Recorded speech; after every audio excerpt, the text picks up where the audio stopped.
Buenos días, Puerto Rico. Continuamos aquí en la conversación con Nación Z por Z93, la emisora nacional de la salsa, desde el estudio Ismael Rivera, aquí en Guaynabo, como todos los días, hablando de lo que está ocurriendo en el país. Hoy estamos a 3 de enero, un día más tarde de haber comenzado el mandato constitucional de la gobernadora Jennifer González, de haber asumido el cargo de la toma de posesión. Mi nombre es Carlos Bianchi Anguero y voy a estar con ustedes las próximas 2 horas aquí en Nación Z dialogando sobre todos esos temas. Vamos a tener varios invitados y recuerden que estamos a través de la emisora nacional de la salsa Z93 en el 93.7 en San Juan, 93.3 en Ponce, 97.5 en Mayagüez, en la aplicación La Música y a través del Facebook Live de Nación Z, la plataforma 360 más completa de todo Puerto Rico. Vamos a estar hablando durante la mañana de hoy con el representante por acumulación del Partido Nuevo Progresista, José Che Pérez Cordero. Vamos a estar hablando también con el licenciado Eric Vázquez. Eric Vázquez es un abogado reconocido en el ambiente legislativo, conoce muy bien los procesos parlamentarios y constitucionales, y queremos hablar un poco con él para poner en contexto qué fue lo que ocurrió ayer, ¿verdad? Luego de ese cambio de mando, donde comienza una nueva administración gubernamental, con ella la juramentación de la nueva Asamblea Legislativa. Aún faltan miembros de esa Asamblea Legislativa que no han juramentado. ¿Por qué esto ocurre? ¿Y cuándo es que se reúne por primera vez la Asamblea Legislativa? Según dicta la Constitución. También hay un hecho donde ayer la gobernadora en su juramento ante el pueblo de Puerto Rico, en las escalinatas del ala norte del Capitolio, no menciona al Estado Libre Asociado cuando juramenta. Vamos a hablar también sobre ese asunto y si tiene algún tipo de repercusión en esa juramentación. Vamos a tener también con nosotros durante la mañana de hoy al senador, no ha juramentado aún, pero ya certificado, el licenciado Adrián González Costa, quien ha sido comisionado electoral del Partido Nuevo Progresista, candidato a la alcaldía de San Juan, debo decir, por el Partido Independentista Puertorriqueño, candidato a la alcaldía de San Juan por ese propio partido. En la pasada elección fue candidato al Senado por el distrito de San Juan, y ahora al activarse, ¿verdad? Yo no me gusta utilizar la palabra activarse porque no hay ningún tipo de activación, es que la Constitución dicta que cuando un partido tiene una supermayoría de más de 3/4 de sus miembros, pues entonces se adicionan unos miembros a esa de las minorías a esa Asamblea Legislativa, y este es el caso del Partido Independentista, quien obtiene un escaño por adición en el Senado y 2 escaños por adición en la Cámara de Representantes, lo que los convierte en 3 legisladores adicionales por acumulación, según dicta la Constitución, pero hablaremos también de eso primero con Eric Vázquez y luego con el senador Adrián González Costa, que va a estar con nosotros en la mañana de hoy. Así que vamos a estar dialogando sobre este y todos los temas de lo que está ocurriendo. Ya comienza también la gobernadora a hacer sus primeros nombramientos. No hemos escuchado a los presidentes de los cuerpos a este momento.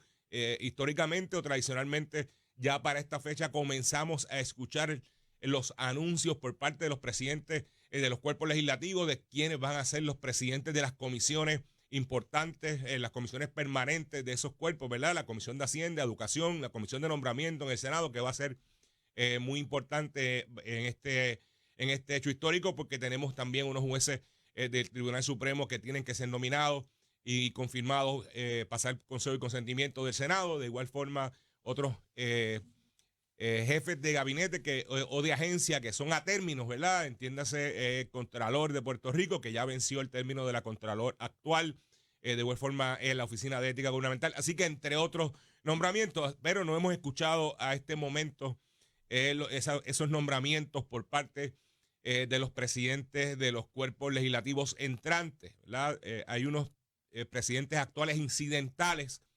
porque culminó el cuatrenio pasado y la Asamblea Legislativa culmina, según la Constitución, el 31 de diciembre. Por lo tanto, en estos primeros días sí hay unos legisladores ya juramentados, pero no hay unos presidentes de cuerpo. Los presidentes de la presidencia de los cuerpos la ocupan los secretarios de la pasada Asamblea Legislativa. En el caso de la Cámara, el licenciado Javier Gómez.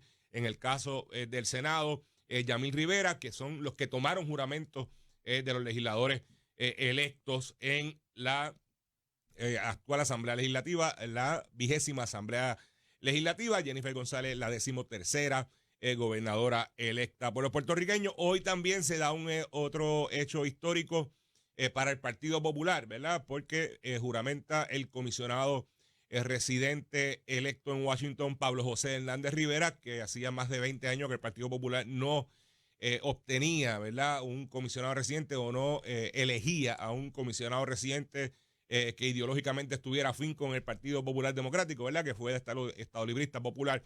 Y Pablo José juramenta en la mañana de hoy cuál va a ser esas repercusiones que va a tener ese escaño, ¿verdad?, que ocupa en el Congreso Pablo José, y el hecho de que la gobernadora ayer en parte de su mensaje lo dedicó a hablar sobre el tema del estatus, ¿verdad?, que hay un mandato del electorado en esta pasada elección favoreciendo la ideología de la estadidad, y que ella va a adelantar esa agenda. ¿Cuánto se detiene eso o cuán importante va a ser el trabajo de Pablo José Hernández Rivera desde Washington para tratar de detener ese asunto? Pues va a ser de los temas que vamos a estar discutiendo en la mañana de hoy. Y tenemos con nosotros, me acompaña el secretario general del Partido Popular Democrático, fue aspirante a la Cámara por acumulación, fue presidente del Comité Municipal de Yauco del Partido Popular Democrático, el amigo Juan Luis Camacho Semidey. Juan Luis, buenos días. Saludos, Carlos, a ti y a los amigos de Nación Z. Hoy, viernes 3 de enero. Había un pana que aquí les mando saludos, que era locutor de radio, que decía que los viernes eran viernes frikiti popping. Ese es Nelson Collazo allá en el sur. Así que saludos a todos ellos y a los amigos que nos sintonizan a través de Nación Z. Ayer comienza este nuevo gobierno, ¿verdad? Un nuevo gobierno que tendrá una responsabilidad, dicta la Constitución, hasta el 31 de diciembre del 2028, ¿verdad? Cuando culmine ese mandato, aunque las elecciones son en noviembre, pero culmine ese mandato el 31 de diciembre de ese año. El Partido Popular tiene, por primera vez en mucho tiempo, no es la primera vez, yo he escuchado muchas analistas o comentaristas hablar sobre qué es las delegaciones más pequeñas en su historia. Ha ocurrido en el pasado, ¿verdad? En el año 2000, por ejemplo, en 2008, el Partido Popular perdió todos los distritos senatoriales. En el caso del Senado, obtuvo, si mal no recuerdo, 12 escaños en la Cámara de Representantes de distrito, más los de acumulación. En el 2016 pasa de manera casi similar a esta elección, donde el Partido Popular pierde 7 distritos senatoriales, y en el distrito senatorial de Humacao, el senador José Luis Dalmau es el único senador electo por el Partido Popular. En esta ocasión es la senadora y pasada vicepresidenta del Senado y ahora portavoz alterna de la minoría parlamentaria en el Senado, Mariali González. Así que no es la primera vez que esto ocurre y que no es la primera vez que se aplica ese artículo de la Constitución de Puerto Rico que garantiza que un partido no pueda tener un superpoder dentro de la Asamblea Legislativa, ¿verdad? Los constituyentes en el 52 se encargaron de que en aquellas primeras elecciones, cuando el Partido Popular obtenía casi el 100% de las delegaciones en ambos cuerpos, pues garantizar representación o representatividad de las minorías en la Asamblea Legislativa, porque la Constitución habla y dicta que la función o el deber constitucional principal de la Asamblea Legislativa es la fiscalización, y si no tiene, todos los miembros son de un solo partido, pues no hay fiscalización garantizada en ese proceso. ¿Qué le parece al secretario general? ¿Cuál es la ruta? ¿Qué está mirando el Partido Popular en este momento en esta nueva Asamblea Legislativa por constituirse, ya juramentada, y el del nuevo gobierno de Jennifer González? Mira, como bien dices, pues no es el panorama que deseábamos para el Partido Popular en la legislatura, pero no es algo novel, ¿verdad? La única diferencia es que en esta ocasión la ley de minoría pues parte hacia el Partido Independentista, no hacia el Partido Popular, por el hecho de la candidatura de Juan Dalmau, ¿verdad? Pero del lado del Partido Popular nosotros hacemos una delegación bien preparada que va a comenzar a hacer ese trabajo de fiscalización, de contrapeso de la mayoría del Partido Nuevo, que ya comenzó con la erradicación de medidas para la cancelación del contrato de Luma, que eso fue una promesa de campaña no solo de nuestro candidato Jesús Manuel Ortiz, sino también de Jennifer González, aunque en un momento dado hubo un cambia allí. Pero todas esas promesas que eran cónsonas Y todas esas promesas que entendemos que son de beneficio para el país, pues se van a materializar en legislación y se pondrá la bola en la cancha de la legislatura del PNP para que se atienda y de la gobernadora para que la firme. Ambos portavoces, Héctor Ferrer y Luis Javier Hernández, junto a las delegaciones, tienen una excelente comunicación y están haciendo un trabajo desde ya para llevar un mensaje claro de oposición política. Esto no significa que van a estar allí para obstaculizar el éxito del gobierno, sino para que las cosas se hagan bien. Y desde el lado del Partido Popular van a tener esa fiscalización, ese es el compromiso de nuestro presidente Jesús Manuel Ortiz, el compromiso de las delegaciones, así que estarán haciendo el trabajo que hay que hacer. Sin embargo, pero Juan Luis, ayer fue la toma de posesión de la gobernadora, no vimos como estábamos acostumbrados tradicionalmente a ver esas conferencias de prensa de delegación, ¿verdad? Diciéndole al país, mira, aquí estamos, cuál es la ruta, cuál es la posición institucional de esas delegaciones, ¿verdad? De esos caucus que están conformados ya, porque ya están certificados cuáles van a ser los miembros de ambas delegaciones, tanto en Cámara como Senado, y que dictan cuál va a ser la ruta. Por ejemplo, pues hubiésemos esperado ayer ver a los portavoces de ambas delegaciones en las escalinatas dentro del Capitolio diciendo aquí estamos para trabajar junto a la gobernadora o no trabajar juntos, o vamos a fiscalizar o no vamos a fiscalizar, o que sepan los presidentes de los cuerpos que aquí vamos a estar en lo que estemos de acuerdo, pues votar a favor, en lo que haya desacuerdo, buscar alternativas para el diálogo como ocurre en los parlamentos, ¿verdad? Esa negociación constante para lograr aprobación de legislación importante y entendiendo que hay un nuevo gobierno, obviamente con un plan de gobierno que fue avalado por el elector en las urnas. Eso no lo hemos visto. Claro. Lo están postergando para el inicio de la primera sesión ordinaria, o es que no hay esa cohesión todavía de delegación para hacer esos planteamientos públicos. Yo creo que ¿verdad? Se hizo durante el mes de diciembre cuando se escogieron las delegaciones y después de la Junta de Gobierno hubo unas expresiones acerca de estos temas. Tradicionalmente se hacía en el día de la toma de posesión, ¿verdad? Yo no sé cuál es la participación o la decisión que tomaron Héctor y Luis Javier en ese tema. Pero institucionalmente el Partido Popular, la Junta de Gobierno ha delineado esa ruta, sí, o ellos como conferencia legislativa, ¿verdad? Junto al presidente del partido, en este caso Jesús Manuel Ortiz. Como conferencia legislativa se planteó cuál iba a ser la ruta de la delegación y se anunció en el mes de diciembre, ¿verdad? Y uno de los compromisos es trabajar con el tema de Luma Energy, con el tema de la reforma electoral, con el tema contributivo. Y se estarán presentando medidas, ¿verdad?, que son cónsonas no solamente con el plan de gobierno del Partido Nuevo, sino con el plan de gobierno del Partido Popular, que eran, ¿verdad?, en algunas cosas similares, en otras cosas con diferencia. Pero se estarán trabajando y la legislatura, pues su trabajo es hablar, ¿verdad?, dialogar estos temas. Y lo que esperamos que haya apertura por parte de la mayoría de atender los temas prioritarios para la gente, sea medidas radicadas por el Partido Popular o por cualquier otra delegación, ¿verdad? Que no sea solamente, que no se atienda solamente a lo que es del partido de mayoría. Y las delegaciones del Partido Popular en ambos cuerpos ya han determinado si votarán a favor de esos nombramientos, de las nominaciones de los presidentes de los cuerpos. En este caso ya la delegación del PNP en ambos cuerpos determinaron que los presidentes serán Tomás Rivera Chat.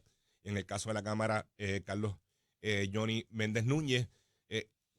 Tradicionalmente las delegaciones o se abstienen del voto o votan a favor de los presidentes. ¿Cuál va a ser la posición de las delegaciones del Partido Popular en ese inicio de sesión? Eso no se ha discutido en conferencia legislativa, pero supondría, ¿verdad?, que sería una abstención y dejar que ellos escojan su liderato. Tienen los votos suficientes, ¿verdad? No necesitan votos de nadie prestado, pero si tú quieres marcar un mensaje de que vas a hacer oposición, pues no puede ser, ¿verdad?, con un voto a favor de una presidencia o la otra. Veremos, ¿verdad?, cuál va a ser la decisión que tome el presidente junto a la conferencia legislativa. Una de las mayores críticas, ¿verdad?, en el pasado, y yo creo que tiene también impacto en el resultado electoral, es la falta de fiscalización por parte de algunos miembros de la Asamblea Legislativa. A veces se ven delegaciones grandes donde algunos pues asumen sus posturas tratando de no atacar al Ejecutivo por miedo a perder votos de la periferia y no a garantizar exclusivamente votos de los miembros de su partido, y en este caso vimos cuál fue el resultado, ¿verdad? Esa falta de fiscalización de algunos legisladores de distrito provocó que quedaran rezagados en el resultado electoral y no permitir entonces que hubiese más escaños para el Partido Popular. Por lo tanto, ha habido un problema de comunicación, ¿verdad? De comunicar lo que se está haciendo por parte de esas delegaciones. ¿Cuál va a ser la ruta? ¿Qué va a estar haciendo el Partido Popular durante estos próximos 4 años? Obviamente el país está esperando fiscalización, pero fiscalización seria, ¿verdad? Claro. Fiscalización con argumentos serios, responsables, no disparos al aire. Claro, y sin duda alguna sí tiene que ser, ¿verdad? Tú sabes que desde otras facetas de este cuatrenio estuvimos haciendo trabajo de fiscalización, ¿verdad? Llevando el mensaje desde otras facetas, no tanto como secretario, sino cuando fui candidato, previo a ser candidato, siempre estuve en los medios y así otros compañeros, algunos legisladores no hicieron ese trabajo. Tú estabas en medio, aún no estando en la papeleta ni con aspiración ninguna. Y es algo que tienen que los legisladores, y no solo legisladores, nuestros alcaldes tienen que entender. El país quiere saber dónde están parados, el país quiere saber cuál es la posición de ellos, y necesitan tener apertura hacia los medios de comunicación. Y hoy en día los medios de comunicación van no solamente desde la radio y la prensa escrita y la televisión, tienen las redes sociales. Y a veces pues tú lo que tienes que jugar es hacer un balance de cuestión de que te mantengas vigente, ¿verdad? Y yo creo que ese es un trabajo que hay que elaborar, que se lo hemos planteado a todo nuestro equipo electo, y que ellos están claros de que tienen que hacer las cosas de manera. ¿La conferencia legislativa? Se ha reunido en el mes de diciembre, se reunió a principios del mes de diciembre y no solamente se escogieron las posiciones de liderato, sino también se hablaron de estos temas. ¿Y la asociación de alcaldes? La asociación de alcaldes pues tiene ahora una nueva elección próximamente, en el mes de febrero, así que pues cuando se escoge ese nuevo liderato pues se tocarán todos estos temas con Hay alcaldes. muchos temas importantes, ¿verdad? Sobre el aspecto municipal. Obviamente el propio senador electo José Santiago ha estado, al igual que Luis Javier Hernández, ha estado planteando las situaciones económicas con las que se van a enfrentar muchos municipios a partir de este nuevo presupuesto y a partir de este nuevo año. Pero tampoco hemos escuchado, ¿verdad?, cuáles son las propuestas de ambas organizaciones. Yo creo que la federación y la asociación en esto deben dejar a un lado los asuntos ideológicos y enfocarse más en lo que es la situación fiscal, ¿verdad? Cómo abonar para que se solidifique esa situación fiscal que tienen los municipios. El Partido Popular tiene ya establecido cuál va a ser ese plan para poder buscar la forma de mantener esos municipios, o se volverá a plantear la reducción de municipios, que ha sido tema que se ha discutido en el pasado. No, se ha hablado de consolidación de servicios, ¿verdad? De que entre un grupo de municipios pueda consolidar algunas áreas de servicios municipales.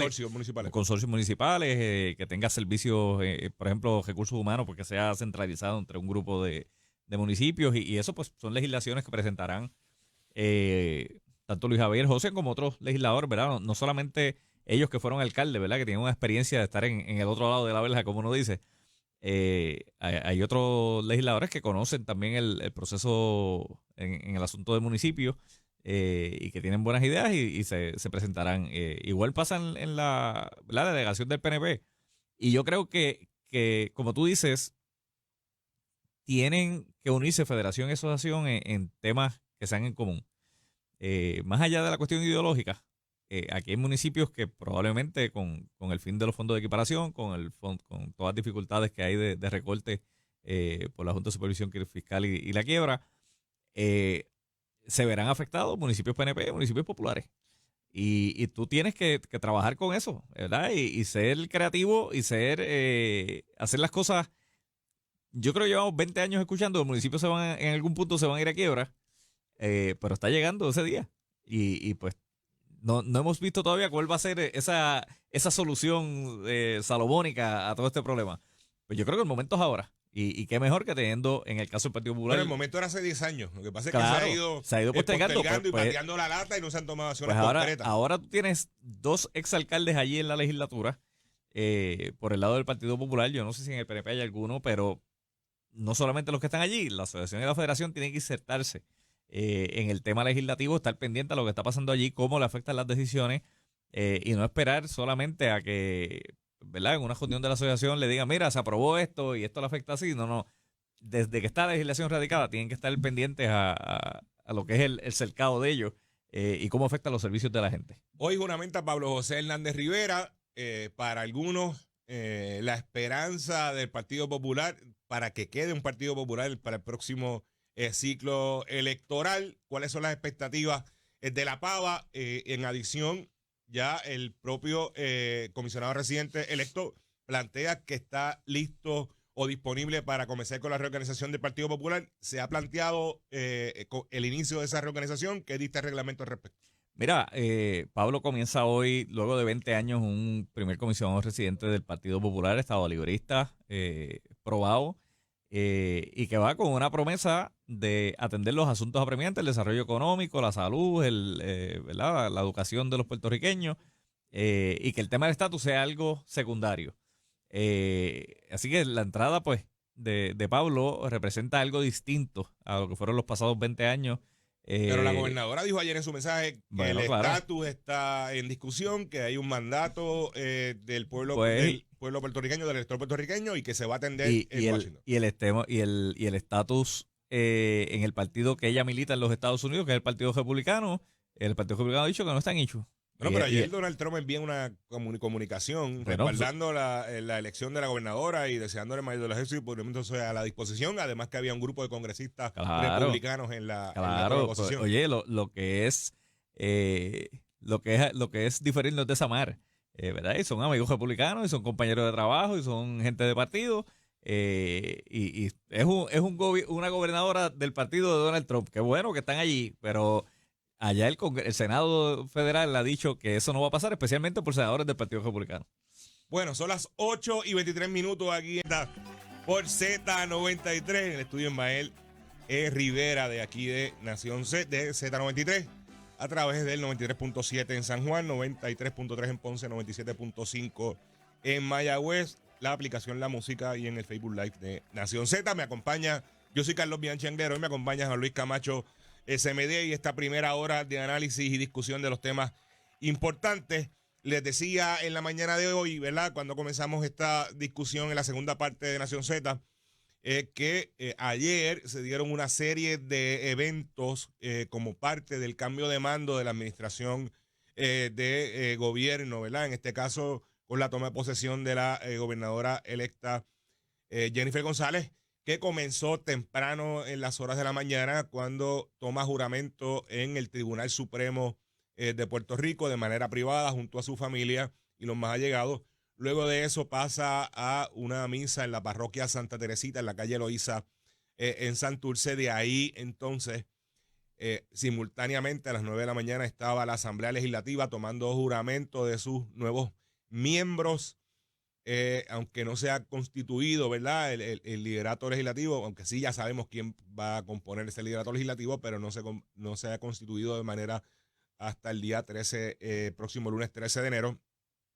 Y la gobernadora entonces juramenta ante el pueblo que la elige en las escalinatas norte del Capitolio. De ahí se dio una tradición que se ha seguido por muchos años, ¿verdad?, de la gobernadora caminar hacia los portones de Fortaleza, visitar, se detiene en varios puntos de la ruta y culmina con la visita a el convento de siervas que está justo al lado de la fortaleza y la apertura de los portones de Fortaleza para que el pueblo pueda entrar a la mansión ejecutiva, y el saludo es desde el balcón de la fortaleza. Ayer la gobernadora también participó de un evento público luego de una celebración de pueblo donde varios artistas se dieron cita allí en el Viejo San Juan. Pero no todo eso que acabo de describirle, ¿verdad?, esos sucesos en ese orden cronológico que ocurrieron ayer, lo establece la Constitución. Sí hay unos que hay que cumplir con ellos. Pero para eso tenemos en la línea telefónica a una persona que yo respeto mucho, un joven que se ha formado dentro de la Asamblea Legislativa, se convierte en abogado y me parece que en este momento es una de las personas con mayor conocimiento de los procesos, no tan solo parlamentarios, sino constitucionales, el licenciado Eric Vázquez. Licenciado, buenos días. Gracias por estar con nosotros aquí en Nación Z. Buenos días, saludos para ti, Bianchi, saludos para Juan Luis Camacho, tremendo dúo que tienen hoy ahí ustedes. Buenos Así, días. y ahora se une su señoría. Un privilegio tenerlo con nosotros. Acabo de Muchas hacer gracias. un orden cronológico, ¿verdad? De lo que ocurrió ayer como parte de ese cambio de mando, pero no todos los eventos que se dieron, pues lo dicta la Constitución. ¿Cuáles de estos son los más importantes y obliga a la Constitución a que así se efectúen? Mira, la Constitución ciertamente exige que el día 2 de enero juramente un nuevo gobernador o gobernadora en Puerto Rico, y también la Constitución establece que los senadores y los representantes, en virtud del artículo 3 de la Constitución de Puerto Rico, particularmente la sección 8, que establece que estos tienen que juramentar a sus cargos el día 2 de enero. Ciertamente, como bien han manifestado ustedes, hasta el día 13 de enero, hasta el segundo lunes de enero, no empieza el nuevo liderato, no comienza la nueva legislatura comandada por Johnny Méndez en la Cámara y por Tomás Rivera Chávez en el Senado, pero ciertamente tienen que juramentar.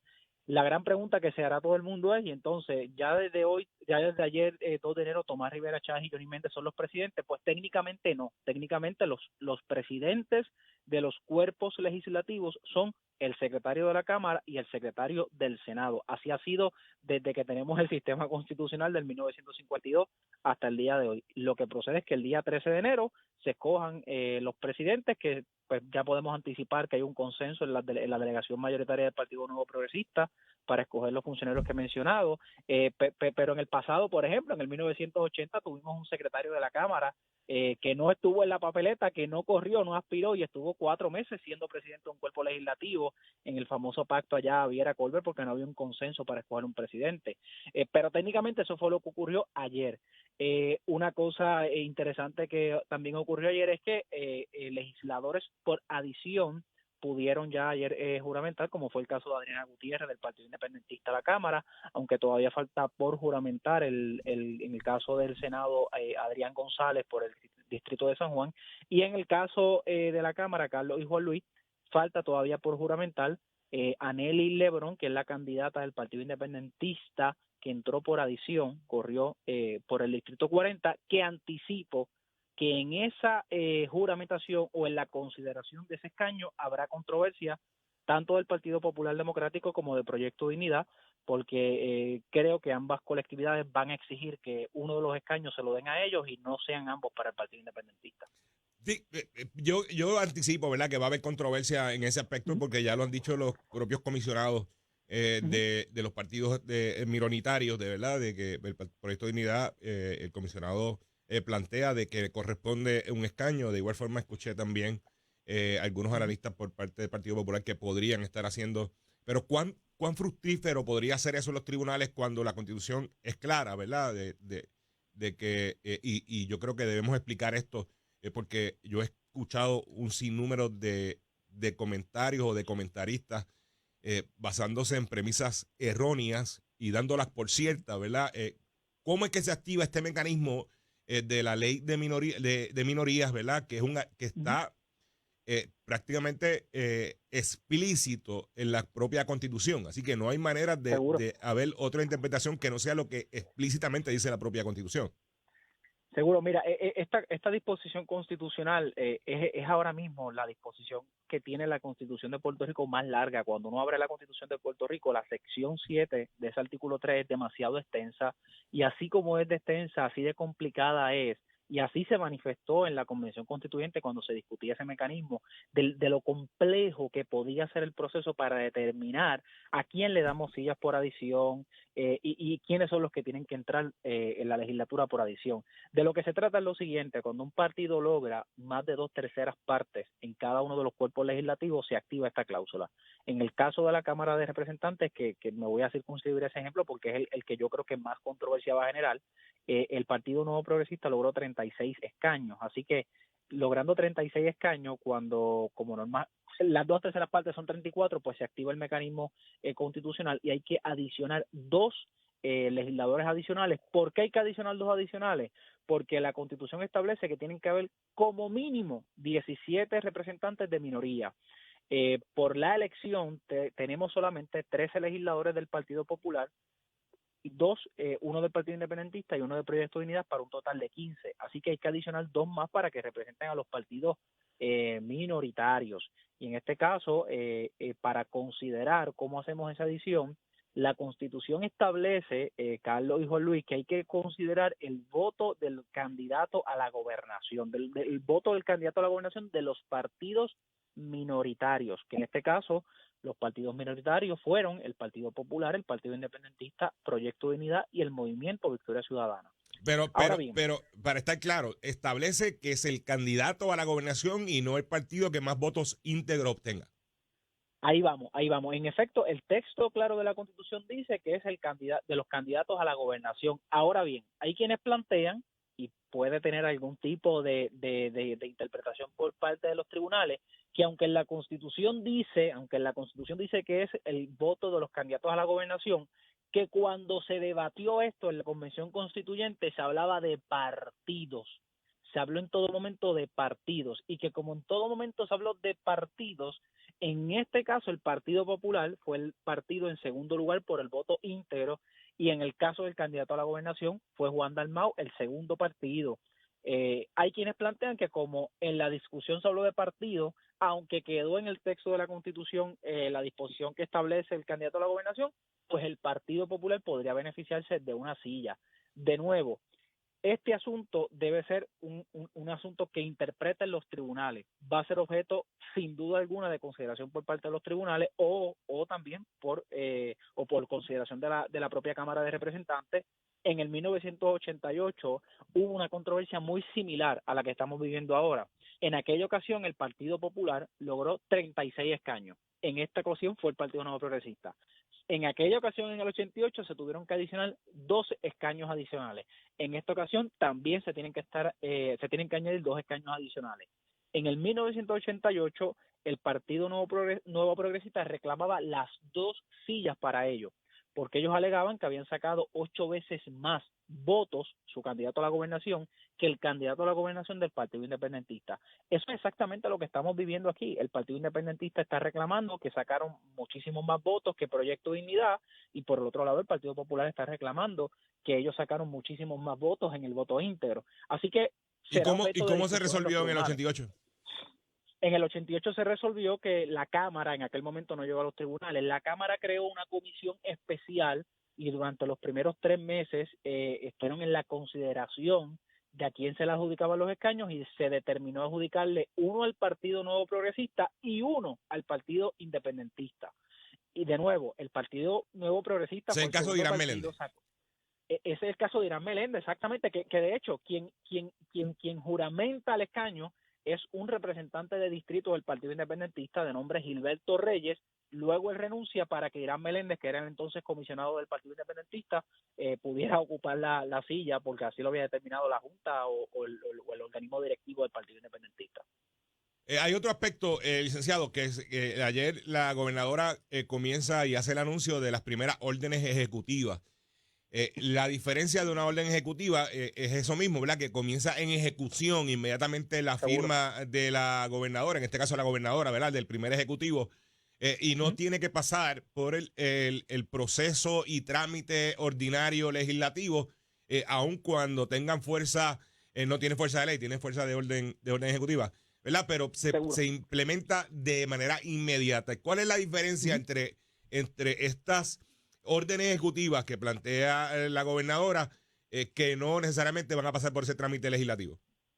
Mira, ciertamente, como lo han mencionado, la orden ejecutiva es una facultad que tiene el gobernadora de Puerto Rico, es una facultad, digámoslo así, extraordinaria, donde a través de un documento, un boletín administrativo, que se le llama comúnmente orden administrativa, dispone sobre una serie de asuntos que ella quiere atender de forma inmediata o le da un término para que actúen en un periodo de tiempo particular. Distinto es a una pieza legislativa que obviamente por la dinámica del proceso legislativo pues tiene que radicarse, tiene que hacer una primera lectura, ser aprobada en Cámara, ser aprobada en Senado, pasar a la firma y la consideración de ella. A mí lo que sí me parece interesante, Juan Luis y Carlos Bianchi, es que una de las órdenes ejecutivas lo que dice es para que se implemente y se pongan en vigor unas leyes aprobadas tan recientes como el 2024. O sea, la gobernadora en su primer turno a través de las órdenes ejecutivas lo que hizo fue algo que de ordinario se hace con una llamada telefónica al jefe de agencia, actúa y pone en vigor esa ley, pero ciertamente ya lo quiso dejar por escrito. No veo tanto cuál es la necesidad de eso. Lo que sí creo es que nos quedamos esperando en el primer día, como mínimo, conocer el proyecto legislativo del famoso SAR de la energía. Hoy es 3 de enero, ayer se anticipaba, ella anticipaba que hoy viernes ella iba a estar haciendo nuevas designaciones. Pues esperemos que si en efecto lo hace, entre ellos está el famoso SAR de la energía, que creo que es el asunto más importante en este momento dado, sobre todo cuando el 31 de diciembre, despidiendo el año, nos quedamos sin luz y todavía al día de hoy el servicio está inestable desde el 31 de diciembre al día de hoy. Pero de nuevo, las órdenes ejecutivas son eso, un poder que tiene el gobernador. Ella lo ejerció ayer con cuatro órdenes ejecutivas, una de ellas para darle a los empleados públicos libre el 2 de enero, pero de ahí a que haya algo distinto, Nobel, pues ciertamente no lo hay. Yo esperaba incluso que entre las órdenes ejecutivas estuviera la orden ejecutiva del grupo de trabajo que ella creó para el asunto del tema de la energía. Tampoco ha publicado o no ha mencionado que esa orden ejecutiva ya fue firmada, probablemente sí lo hizo y no lo ha notificado, pero ciertamente por lo que ha ocurrido desde las horas en que juramentó hasta el día de hoy, pues no ha habido nada novel que no haya hecho un gobernador en el pasado, pero sí veo la cosa muy lenta, corriendo demasiado lenta, diría yo. Juan Luis, yo voy a hacerte una pregunta, pero no quiero que escapar la oportunidad para preguntarte en el aspecto del juramento de la gobernadora. Ayer vimos cuando de manera pública la gobernadora obvia, ¿verdad?, el mencionar, defender la Constitución del Estado Libre Asociado de Puerto Rico y plantea, ¿verdad?, a viva voz la gobernadora defender a los puertorriqueños. Claro. Que tiene algún tipo de consecuencia, mi entender no, ¿verdad? No. Pero al momento de la firma del juramento en el Tribunal Supremo, tendría que ese juramento que firmó la gobernadora sí establecer que defender la Constitución del Estado Libre Asociado de Puerto Sí, Rico. sí. Sí, en efecto, el juramento que ella firmó en el Tribunal Supremo de Puerto Rico tenía que establecer precisamente ese nombre, que defenderá la Constitución y las leyes del gobierno del Estado Libre Asociado de Puerto Rico, no porque ella quiera, sino porque el Código Político de Puerto Rico lo exige, y obviamente el que vale, más que el juramento verbal que ella dio ayer de manera simbólica frente al Capitolio, pues el que vale es el que ella firmó ante la jueza presidenta del Tribunal Supremo, honorable May Torono. Ese es el que vale, el que ella firmó, que lo hizo horas antes de su toma de posesión simbólica, ¿verdad? Allí frente a las escalinatas del Capitolio. Eric, tenía una pregunta que se convierte en dos, y es con el Seguro. tema de Eliezer Molina. Ayer pues hubo una controversia con que no lo dejaron entrar al Capitolio, con que si no lo querían dejar juramentar. Eh, Algunos plantean que debían dejarlo pasar, otros, ¿verdad? Otros plantean de que no tenía derecho todavía, que hay una controversia. Eh, Explícale a la gente por qué no se juramenta. Y vamos, la otra parte de la pregunta, ¿por qué no se le deja entrar? Los que hemos estado allí Seguro. en momentos de toma de posición sabemos que el Capitolio se convierte en un estado de sitio, ¿verdad? En un momento de juramentación. Allí hay dignatarios, el servicio secreto está allí, está la policía de Puerto Rico, y entra la gente que tiene invitación, que tiene pases, que son empleados, o que son familiares, pero que están ya apuntados en lista. Así que no es que Claro, entra claro. todo el mundo en un momento como este, lo mismo pasa en un mensaje de estado de un gobernador. Pero explícale a la gente Correcto. por qué no juramentarlo en el día de ayer y por qué no dejarlo pasar, ¿verdad? Separando una cosa de la otra. Seguro, mira, ciertamente la Constitución de Puerto Rico establece de manera clara que lo importante para ser senador, es tener 30 años y saber leer y escribir uno de los dos idiomas. En efecto, nadie duda que Eliezer Molina tiene más de 30 años y que por lo menos esperamos que sepa leer uno de los dos idiomas, leer y escribir uno de los dos idiomas. Ciertamente, aun cuando Eliezer Molina fue básicamente declarado como en efecto senador electo por la presidenta de la Comisión Estatal de Elecciones, la Constitución también establece que la Asamblea Legislativa regula los procesos electorales. Al regular los procesos electorales se aprobó un código electoral que establece el código electoral de hoy, pero las leyes electorales que hemos tenido desde el 52 hasta el día de hoy han establecido que además de esos requisitos, las personas deben contar con un informe de estatus financiero sobre las finanzas de esa persona, que tienen que tomar los senadores y los representantes electos, así como los alcaldes y demás funcionarios, un curso de ética gubernamental, que tienen que tomar un curso ante la oficina del Contralor, en este caso la Contralora de Puerto Rico, y cuando completan esos documentos y esos cursos y ese estado financiero, lo presentan en la Comisión Estatal de Elecciones, y cuando la Comisión Estatal de Elecciones tiene esos documentos, pasa juicio sobre ellos y emite un certificado de elección. Lo que ocurrió ayer es que Eliezer Molina prevaleció el 31 de diciembre, la resolución de la jueza presidenta fue de ese día y aparentemente le faltaba todavía el informe de estado financiero.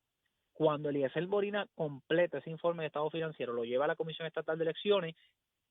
Yo espero, ¿verdad?, que ciertamente Jessica Padilla emite ese certificado de elección con los 71,000 votos y ya Eliezer Molina puede ir al Capitolio y juramentar ante el secretario del Senado de Puerto Rico, y si lo hace antes del 13 de enero, juramentará, será senador y el 13 de enero estará al momento de constituirse en los cuerpos legislativos con su presidente, vicepresidente, entre otras cosas.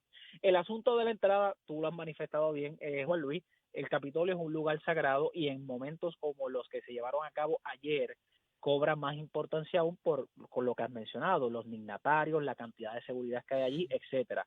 Yo creo que negarle la entrada a Eliezer Molina, más que negarle la entrada a Eliezer, creo que fue un asunto de seguridad, porque Eliezer no llegó solo allí al Capitolio, llegó con un séquito de unas personas que le seguían, y que obviamente probablemente Eliezer estaba de alguna manera pacífica, pero tú no sabes cómo está la gente que le está acompañando, y una vez Eliezer entrara, probablemente estas personas también querían lograr acceso. De nuevo, el Capitolio es un lugar sagrado, ya incluso lo ha mencionado, que hay mucha de su forma de comportarse que va a tener que variar, porque va precisamente un cuerpo legislativo que tiene una honra y que tiene que comportarse, porque si no, todos sabemos lo que puede pasar, lo pueden expulsar de la Asamblea Legislativa.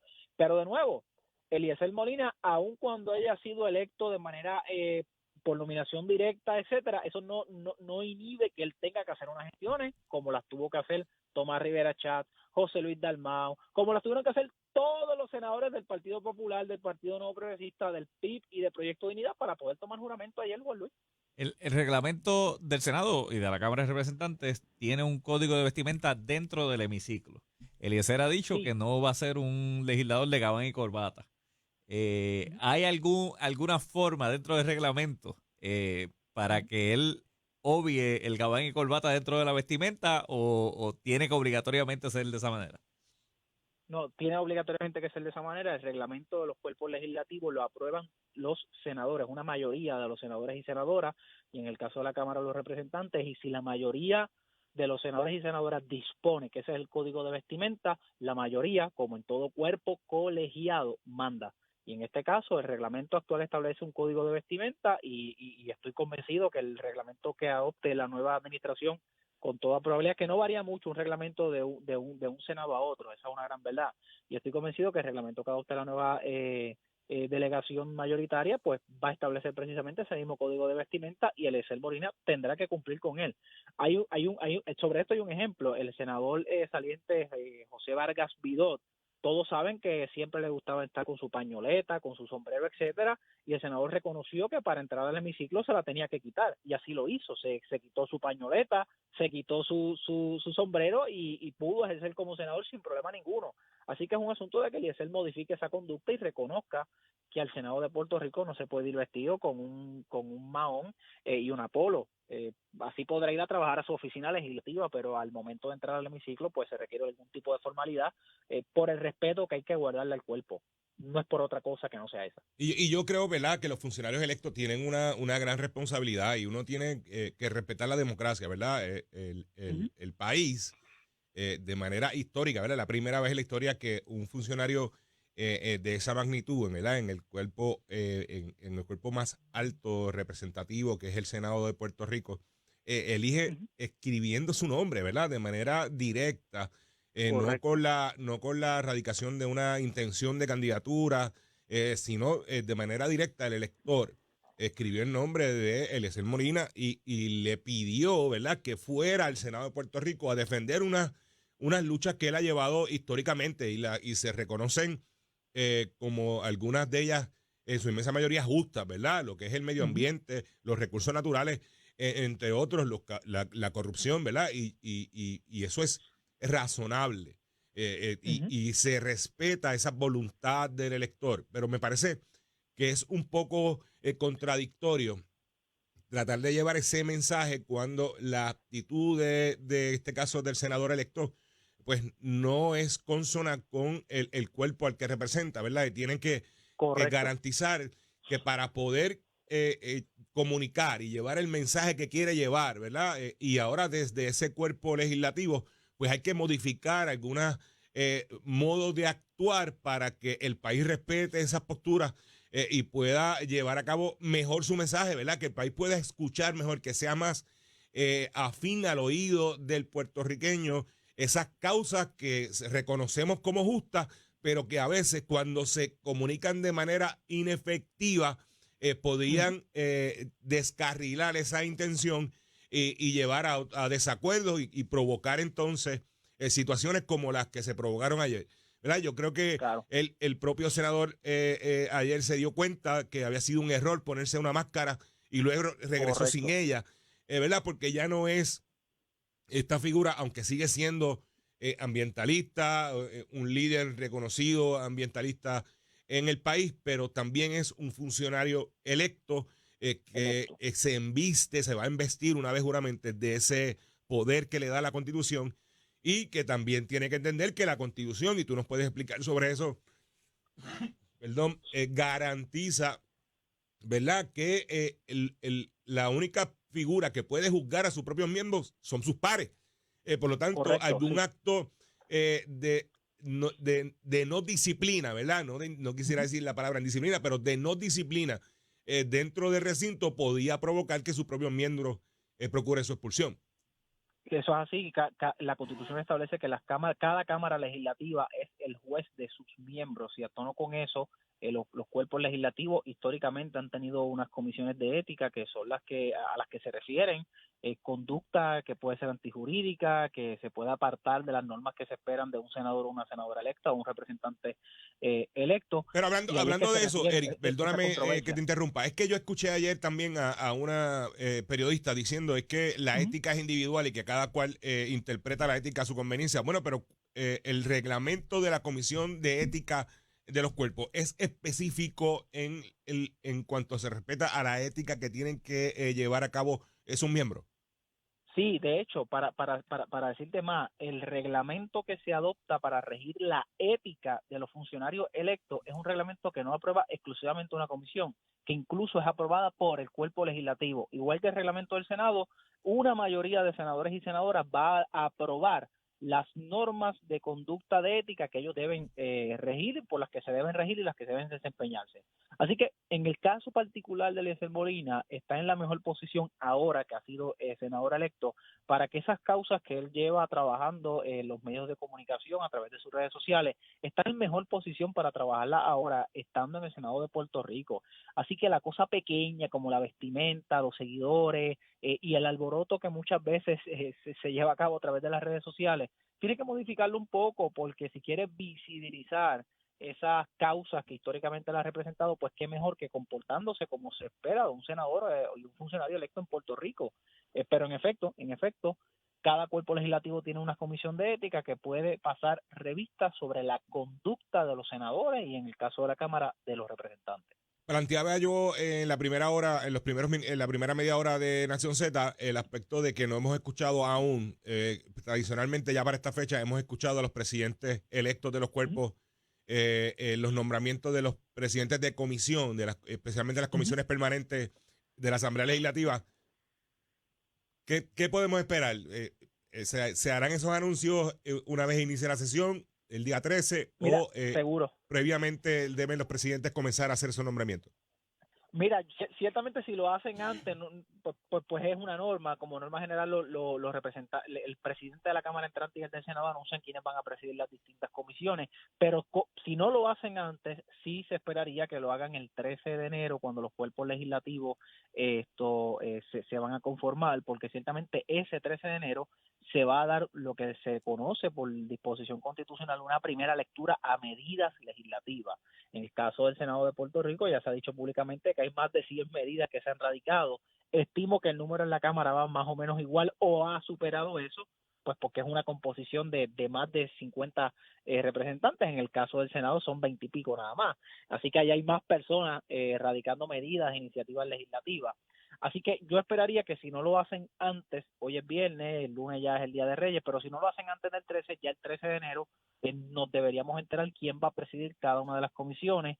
Yo he escuchado de personas que me han dicho quién, por ejemplo, va a presidir la Comisión de Hacienda en Cámara, pero en el caso del Senado he escuchado muy poco de quiénes van a ser los dirigentes de las comisiones. Las más importantes, Juan Luis y Carlos, siempre son la Comisión de Gobierno y la Comisión de Hacienda y Presupuesto en ambos cuerpos legislativos. En el caso del Senado también cobra particular importancia quién va a presidir la Comisión de Nombramientos, porque la función principal del Senado, distinto a la Cámara, es la de evaluar las distintas designaciones que haga la gobernadora, que a esta fecha, hay que decirlo, no han sido muchas. Todavía aguardamos por nombramientos para recreación y deporte, para asuntos del consumidor, para agricultura, recursos naturales, el Departamento de Hacienda, de hecho, pero ciertamente, pues, yo esperaría que antes del día 13 sepamos básicamente quiénes van a presidir las comisiones, por lo menos más importantes. Bueno, Eric, gracias por estar con nosotros esta mañana aquí en Nación Z. Ha sido, yo creo que enriquecedor, ¿verdad? Conocer de primera mano y en más profundidad los procesos constitucionales y parlamentarios en la Asamblea Legislativa y en el cambio de mando de este nuevo gobierno que acaba de comenzar. Así que gracias nuevamente por estar con nosotros en la mañana de hoy.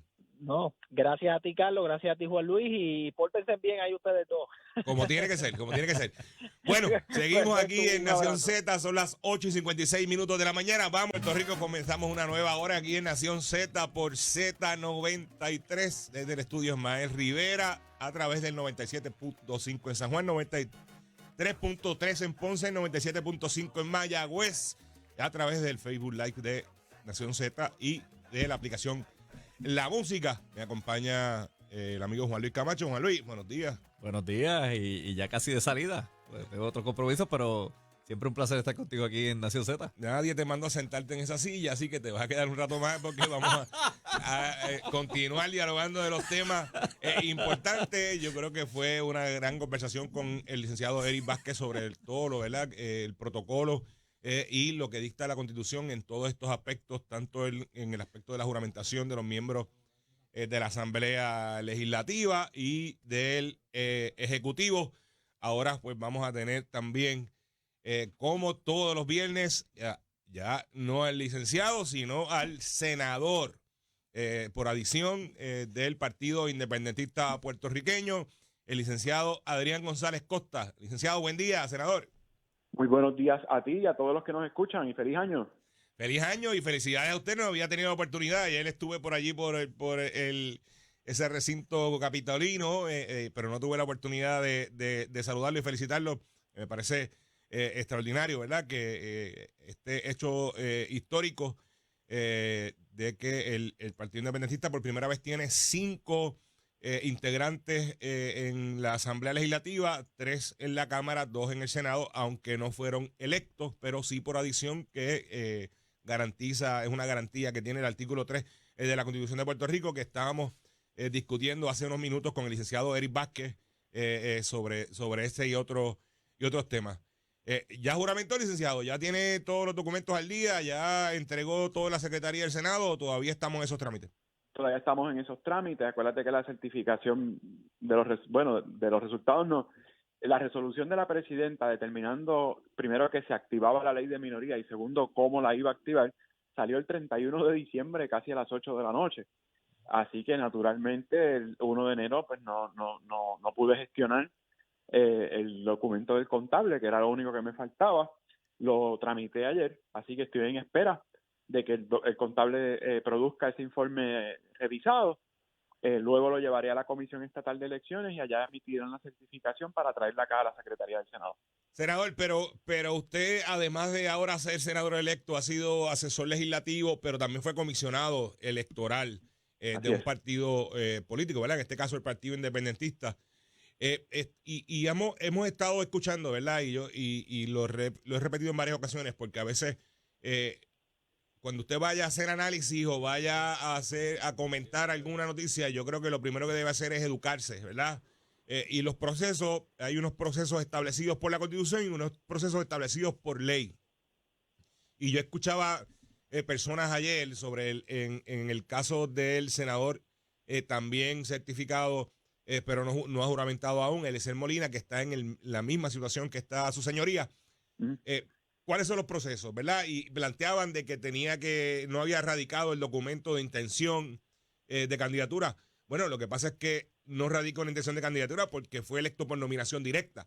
Así que no está radicando una candidatura, sino que es el elector, la intención del elector de elegirlo, de nominarlo para que sea electo para ocupar esa posición. Así que me parece una premisa errónea el plantear de que tiene que entregar ese documento. Claro. Entre otros requisitos que se han estado dialogando. Yo sí entiendo que, y eso es lo que quiero que abundemos cuando desarrolle, ¿verdad? Pero yo sí entiendo, ¿verdad? El aspecto de la ley, que sí el Código Electoral vigente establece que hay que entregar un estado de situación financiera revisado, que esto tiene que realizarlo a través de un contable, y que tiene que entregar las planillas de contribución sobre ingresos, que entiendo que son por los últimos 10 años, certificadas por el Departamento de Hacienda, entre otras. Pero siendo un candidato por nominación directa o un senador electo por nominación directa, la Constitución lo que sigue son unos requisitos mínimos. No tiene vicios de constitucionalidad el estar solicitándole documentos adicionales porque la ley lo exige, pero la Constitución no. El problema es que la ley guarda silencio en cuanto a cómo opera el sistema cuando se trata de alguien que fue electo por nominación directa. Como es la primera vez que ocurre, ni a la comisión ni a la Asamblea Legislativa se le había ocurrido cuál es el trato que se le da a alguien que finalmente fue electo por nominación directa. De hecho, hay distintos tratos. Si fue gobernador, si fue senador, si fue un alcalde, si fue un legislador municipal, aún los que estuvieron en la papeleta les aplican distintos requisitos para poder prestar juramento, pero como bien indicas, ¿qué se hace en el caso de alguien que está ahí por la voluntad del elector? Bueno, el análisis que ha hecho la presidenta de la Comisión Estatal de Elecciones es que la ley la obliga a ¿cómo es? A obligarlo a él, valga la redundancia, a cumplir con los mismos requisitos que los candidatos que estuvieron en papeletas y literalmente que fueron candidatos. Él no fue un candidato para efectos de la ley. Por eso definirlo como candidato no es correcto. Es una premisa equivocada porque no fue candidato, fue el elector, la intención del elector, ¿verdad? El elector decidió escribir su nombre en la papeleta de diferentes formas, ¿verdad? Porque no todo el mundo conoce exactamente cómo se escribe el nombre de cada cual. Y un caso como el de Eliezer, pues alguien que lo escribe con Z, otro con S, ¿verdad? Pero esas variantes están ahí y se validaron al momento del escrutinio. Exactamente, y es en virtud de lo que decidió el Tribunal Supremo en el 2020 con el caso de Guánica. Pero volviendo en la etapa que estamos ahora, se le está tratando a Eliezer Molina como un candidato que estuvo en la papeleta, en términos de que tienes que cumplir con los mismos requisitos que los que estuvieron en la papeleta. Básicamente eso es lo que se le está exigiendo, pero él no estuvo en la papeleta. Así que la pregunta es, ¿alguien que no estuvo en la papeleta debe cumplir con los mismos requisitos que el que sí estuvo? Porque, ¿verdad? Son dos situaciones diferentes. Estuvo en desventaja porque se le hacía más difícil el que la gente votara por él porque era write-in o nominación directa, y que no es lo mismo. Y volvemos, si el criterio del Tribunal Supremo para contarle los votos a alguien que estaba recibiendo votos por nominación directa era que la intención del elector iba por encima incluso de la ley, que es lo que dice el caso, yo no veo cómo, en el caso de la intención del electorado, enténdase 71,000 personas que decidieron escribir ese nombre y que en la suma lo coloca dentro de las primeras 11 posiciones para cualificar como un senador por acumulación, cómo esa voluntad de esas 71,000 personas va a ser ignorada por unos requisitos de ley que de una lectura estricta tampoco le aplican. Así que son muchos pasos que tiene que seguir el tribunal en ese balance de intereses a la hora de decidir qué le va a aplicar y qué no. Yo coincido contigo en que la premisa está un poquito equivocada, pero por el otro lado, como la ley guarda silencio en cuanto a eso, pues de ahí, ahí se está sosteniendo la presidenta para decir, miren, yo no tengo otra opción que hacerlo cumplir con el artículo 7.2, que es el que cumplieron los otros candidatos. Terminará el tribunal decidiendo, pero reitero, no veo cómo el tribunal pueda decidir otra cosa que no sea respetar la voluntad.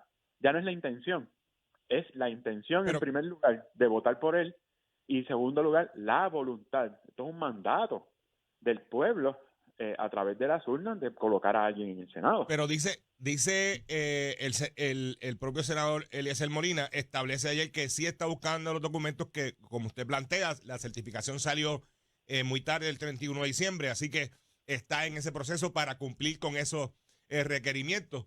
El tribunal tendría que determinar, ¿Cuáles? evaluará eso, si él llevara un caso, ¿verdad? O coara un caso en los tribunales.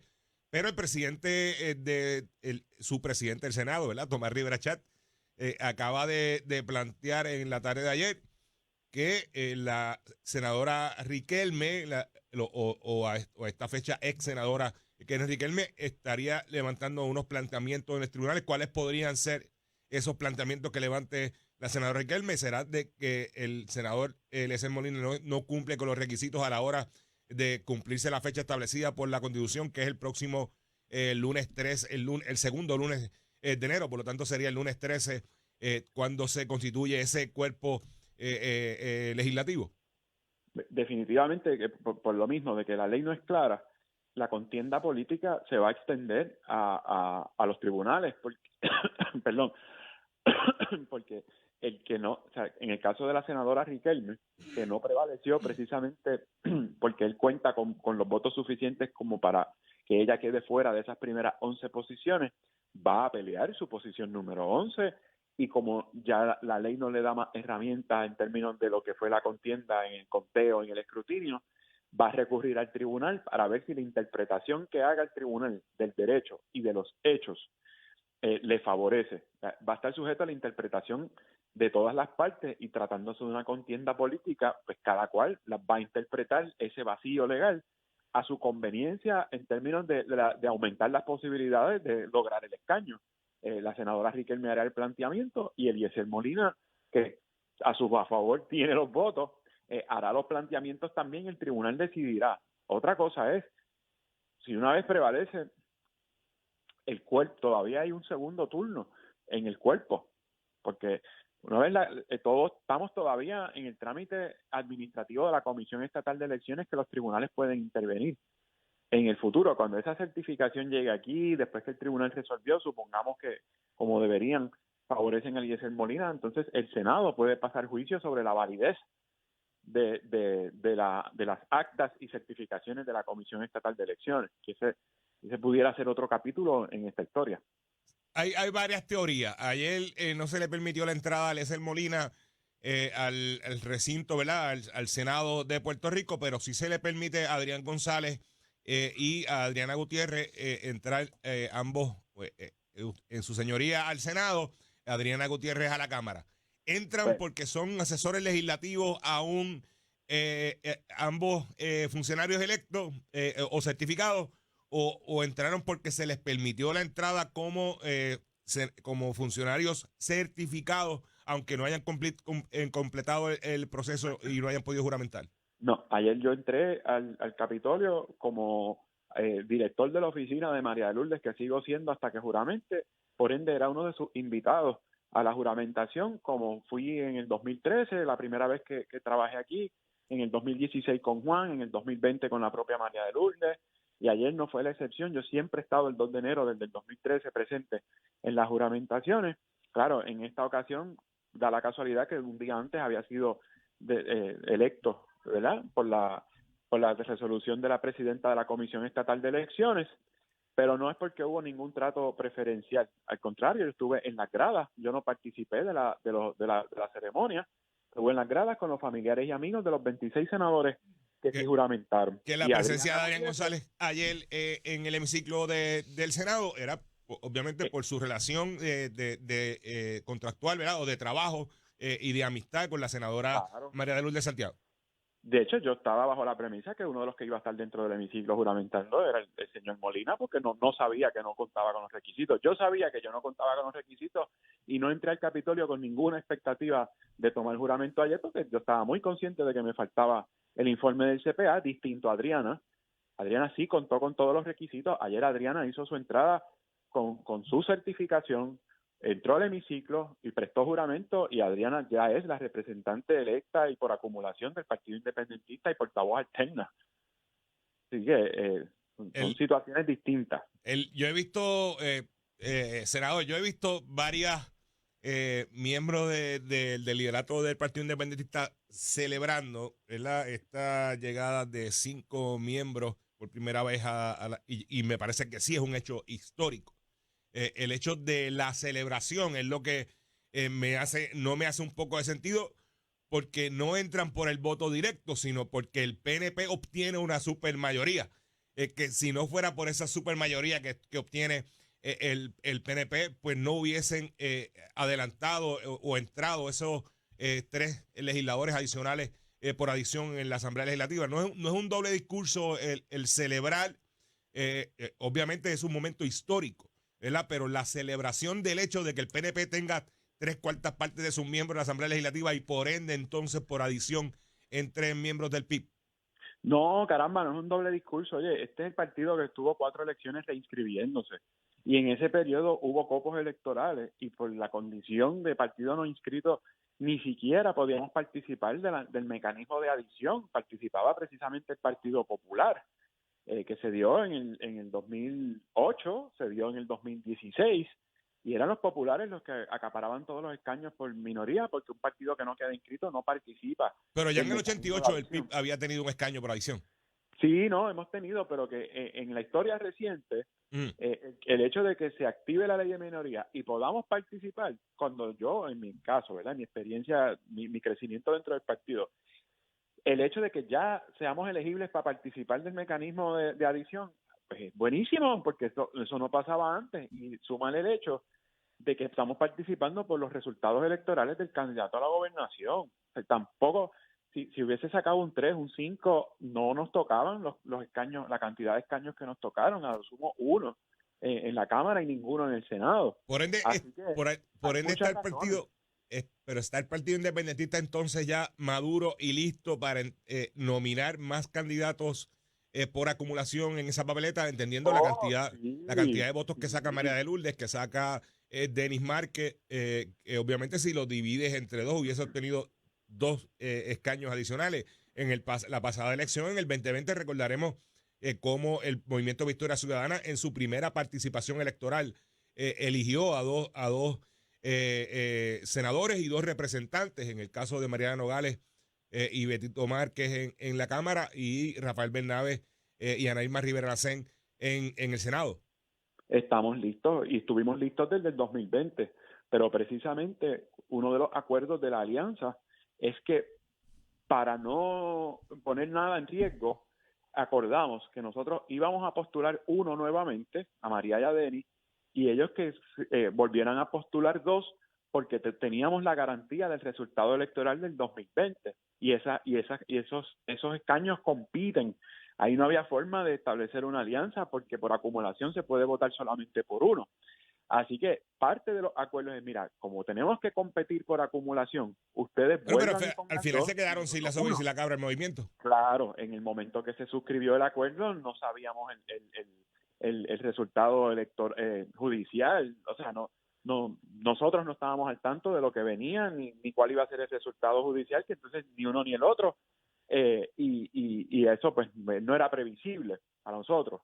Pero te digo, respondiendo a tu pregunta de que si estamos listos, claro que estamos listos, los tuvimos desde el 2020. Mira, obviamente, ¿verdad? El Movimiento Victoria Ciudadana queda fuera con esos 2 escaños, tanto en Cámara como en Senado. Pero por otro lado, vemos a Ana Irma Rivera Lacén, ¿verdad? La situación particular en ese momento de que no recogieron los endosos por una instrucción de la comisionada electoral y se quedan fuera de esa contienda.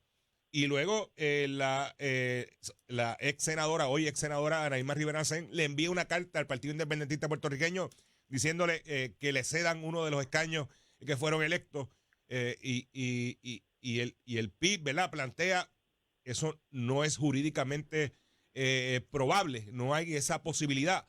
Cometen 2 torpezas jurídicas el Movimiento Victoria Ciudadana que los dejan fuera del panorama electoral con solamente un legislador municipal, dos legisladores municipales en la legislatura municipal de San Juan y fuera del panorama político en los demás 77 municipios del país y en la Asamblea Legislativa? No. Esos últimos tienen en más pueblos. Creo que son como en 10 o 12 pueblos lograron. Está bien, pero no tienen la misma representatividad que tenían en el pasado. No la tienen, pero yo creo que es parte de lo que significa, ¿verdad?, las estrategias electorales de cada cual. En algunos casos vale la pena retar la autoridad y los lenguajes de la ley. Nosotros cuestionamos la prohibición de las candidaturas coaligadas convencidos de que el texto de la ley es inconstitucional y lo retamos y el tribunal no nos dio la razón. De hecho, las 3 ramas de gobierno se nos fueron en contra. En el caso de la petición sobre los escaños por adición, nuestra propia conclusión cuando se hizo el análisis en el PIB es que no había forma ni siquiera de cuestionar eso en los tribunales, primero por el lenguaje claro de la ley y segundo porque ya el tribunal había establecido cuál era la forma de llenar, por así decirlo, una vacante en el caso de la renuncia de un legislador que fue electo a través del mecanismo de adición. Arriesgarnos a retar esa determinación previa del tribunal era arriesgarnos a entregarle o al PNP en ambos cuerpos o al Tribunal Supremo la posibilidad de arrebatarle al PIB y a Victoria Ciudadana tener los 5 legisladores que tenemos ahora, que de los 5, 3 fuimos candidatos de la alianza, así que la alianza sale fortalecida quedándonos como estamos. Arriesgarnos a lo otro sería arriesgarnos a debilitar la alianza por la desaparición de esos 3 escaños. Entonces ni para uno ni para el otro venga el próximo, que es el Partido Popular. Era un riesgo muy grande. No se trata de desarrollar estrategias de acuerdo a un resultado de un tribunal. Se trataría de perder por 4 años la oportunidad de tener voces en la legislatura con voz y con voto. Adrián, ¿vas a seguir el código de vestimenta del Senado? ¿Te vas a poner capucha? ¿Vas a ir con traje? Ayer mismo una situación particular.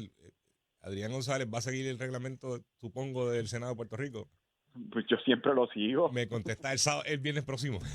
Buen fin de semana, hermano. Gracias por estar con nosotros y mucho éxito en su encomienda, senador. Muchos saludos. Feliz año. Bueno, Juan Luis, estamos ya culminando esta primera media hora de Nación Z. Hemos tenido una conversación con el senador Adrián González Costa. Y a ti, gracias por estar con nosotros. Siempre un placer. Me tumbaste media hora de mi vida, pero volvemos después. Media hora de tu vida, pero bueno, eso es parte de el backpack, ¿verdad? Esa mochila que lleva como secretario general de la Pava. Si tú quieres ser secretario general del Partido Popular, tienes que mantener de ahí. Se queda Juan Luis en la Secretaría General del PPD, va a renunciar, va a salir de ahí, va a quedar ahí hasta que Jesús Manuel sea el presidente del partido. Cuando haya una transición, la haremos. Yo sigo dispuesto a trabajar por el partido, inclusive tengo reuniones en este mes de enero. Incluyendo con los tweets que pone. Mi tweet siempre es abierto. O sea, yo digo las cosas como las veo. Ayer, por ejemplo, pues hubo una supuesta controversia por yo plantear algo que era procesal, ¿verdad? Eliezer Molina no cumplió con los requerimientos, pero puede juramentar. Gracias, Juan Luis, por estar con nosotros. Al regreso de la pausa vamos a estar dialogando con el representante por acumulación, José Che Pérez, del Partido Nuevo Progresista, que tomó juramento en la tarde de hoy, pero aquí a través de Nación Z, por Z93, la emisora nacional de la salsa, desde el estudio Mael Rivera, a través del 93.7 en San Juan, 93.3 en Ponce, 97.5 allá en el oeste, en Mayagüez, en todo Puerto Rico, a través de la aplicación en La Música y a través del Facebook Live de Nación Z. Yo soy Carlos Bianchi, continúo con ustedes en esta última media hora de Nación Z y como les planteé antes de la pausa, tengo como invitado en esta media hora al representante José Pérez Cordero, que fue representante de distrito, el distrito 18, y luego llenó una vacante por acumulación y ahora reelecto a la Cámara por acumulación. Representante, bienvenido. Gracias, Carlos. Gracias al público televidente, Radio Escucha, a todos los que nos siguen a través de esta plataforma. Un placer estar contigo aquí, empezando el año y estrenando, obviamente, un nuevo cuatrenio. Agradecido de la oportunidad de ser representante para la acumulación. Estuvimos hablando durante toda la mañana, representante, sobre todo el aspecto protocolar, ¿verdad? Este asunto, hablamos también de lo que dicta la Constitución sobre los escaños por adición. Tienen ustedes en la Cámara de Representantes, que se compone de 51 miembros, ustedes tienen 36 escaños, por lo tanto se aplica lo que dicta la Constitución sobre la ley de minoría. La Constitución, que la gobernadora ayer no mencionó su nombre, ¿verdad? Pero que se utiliza para aplicarla en este aspecto, los dos legisladores por adición, que hasta el momento Adriana Gutiérrez ya cumplió con los requerimientos de ley. Todavía falta la candidata a representante del Distrito 40 de Carolina, que no ha cumplimentado, pero estará cumplimentando en las próximas horas para así también juramentar. ¿Qué espera de esa Asamblea Legislativa? No tan diversa como la del cuatrienio pasado, ¿verdad? Pero bastante distinta a lo que hemos estado acostumbrados. Definitivamente no es tan diversa como el cuatrienio pasado. Yo creo que tenemos una vasta mayoría dentro de la Cámara, al punto porque se aplica y hay 2 escaños ¡Basta! por adición. Bastante mayoría. Aquello es imponente lo que se ve allí y agradecido al pueblo por el respaldo, ¿ves? Pero también, pues, al aplicarse la ley de minoría, pues vienen 2 escaños. En este caso, hasta el momento, pues, le corresponden al Partido Independentista, a Adriana Gutiérrez, la otra compañera, me estaba el nombre. El del Distrito 40, Nelly, sí. ya mismo te... Y sabemos que pues, posiblemente va a haber una controversia en torno a esa segunda posición, porque hay el Proyecto de Dignidad está planteando que le corresponde a ellos, basado en una interpretación que ellos hacen de la propia Constitución, y que yo creo que hay algo de eso por ahí, cuando uno lo lee, pudiese genuinamente interpretarlo de esta manera, y que le tocará entonces a lo mejor al tribunal determinar. Hablábamos con el licenciado Eric Vázquez sobre un asunto particular que ocurrió en el 88, ¿verdad? Recordaremos cuando el pacto Viera Colbert, que también pues había una controversia de esa índole, y en aquel momento el tribunal no adjudicó, pero se resolvió dándole un escaño adicional al PNP y dándole un escaño adicional al Partido Independentista, que fue el caso de Irán Meléndez. Así que ese es el único precedente, pero no es un precedente que haya resuelto los tribunales, sino que se resolvió dentro de la propia Asamblea Legislativa. Pues veremos ahora qué sucede con esa controversia. Eso está ahí, y vendrán alguna que otra más relacionado a este mismo asunto de la cláusula constitucional de minorías, pero definitivamente, como quiera, tenemos un gran reto. Somos una mayoría amplia. Hay muchos compañeros que acaba de llegar por primera vez a la Asamblea Legislativa, en todos de todos los partidos de igual manera. Así que hay otros retos que tenemos que cumplir con un programa de gobierno que la gobernadora fue muy enfática durante toda la campaña, desde la primaria hasta la elección, y esa vara que está ahí, nosotros tenemos el deber de trabajar en equipo para poder cumplir con ese programa de gobierno del PNP, que fue el que fue avalado en la urna, y el que nosotros tenemos un compromiso porque corrimos bajo la insignia del PNP. Y a la carrera también, los primeros 100 días de administración de un gobierno, pues también tiene un impacto, ¿verdad?, en la opinión pública. Y a veces los gobiernos o se derrotan o le dan continuidad en esos primeros 100 días, ¿verdad? Esas expectativas que tiene el elector, el constituyente allá afuera de cómo está funcionando su gobierno, si verdaderamente ven cambios significativos en la manera de ejecutar esas políticas públicas que se le prometieron, como usted muy bien plantea, a través de esos programas de gobierno que muy poca gente lee, pero sí los candidatos tratan de llevar ese contrato social nuestro. Ese contrato pero no la gente, el elector no está acostumbrado a estar leyendo eso, sino que le corresponde a los partidos divulgar esa información, comunicar esa información, y ustedes lo tienen que llevar como Biblia durante estos próximos 4 años. Sí, mantenernos dentro del margen. Claro, nosotros también tenemos una facultad constitucional y uno se reserva ese derecho a ejercerla, claro está, porque para eso que somos 3 ramas de poderes distintos. Con una función y deberes distintos. Lo cortés no puede quitar lo valiente nunca. Hay un deber que nosotros tenemos que cumplir con la gente que nos eligió. Pero de igual manera, pues está ese compromiso y que tenemos que velar por llevarlo a que se pueda cumplir a la mayor, con la cabalidad, y que también, como bien decía, yo creo que se fue enfático que vamos a estar comenzando a trabajar. Tenemos que establecer un contraste también, porque en torno al asunto legislativo, yo creo que uno de los problemas que presentó la Asamblea Legislativa pasada era que quizás no había tanta actividad legislativa como se estaba acostumbrado y como habíamos hecho nosotros el cuatrienio anterior. Así que eso supone también un gran reto que tenemos que ya estar listos, rellenando las mangas para estar discutiendo medidas del Ejecutivo, que ya está trabajando con distintas medidas que son muy importantes, y las propias nuestras también, para que haya esa discusión que es tan importante. Claro.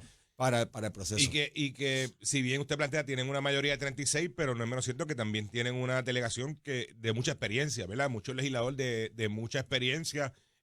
Podremos hablar del caso suyo, ¿verdad? Que no llega por primera vez, Edith Charbonnier.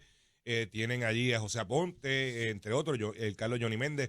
Ángel Peña, Yachira, Lebrón, Pichi Torres Zamora, una delegación. Gabriel Rodríguez Aguiló. Mi fraterno Pichi Torres Zamora, no todo el mundo es perfecto, ¿verdad? Él es estadista, pero es Silon Kai. Eso puede pensar él de ti.